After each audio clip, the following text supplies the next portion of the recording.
are Raptors fans more pumped up about Dennis Schroder now? Are we feel like we have the Fred VanVleet replacement fully in place? What's the thought process there?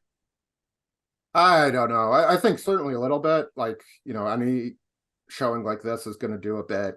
Um, the overall Raptors vibe, I just think is one of uncertainty, and Yeah. Dennis Schroder being awesome is nice. Maybe it changes your outlook on who starts between him and Gary Trent as sort of the Yeah, fifth starter. sure. Um, but I don't think it does a lot to really change the big picture story here, which is what's the overall long-term plan. Hmm.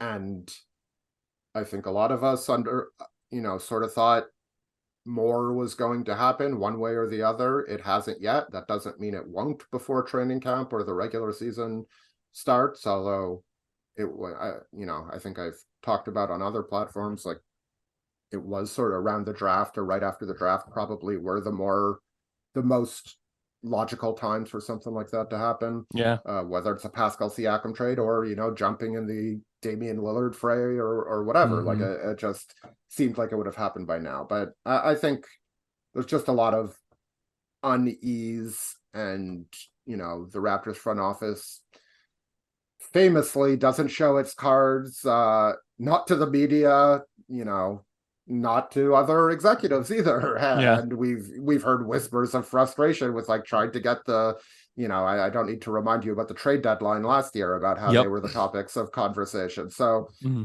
until something big happens, and Fred VanVleet leaving is a big thing, but sort of Yeah. not in their control as much as something they do actively.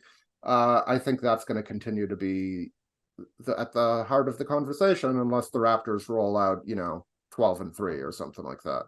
Yeah.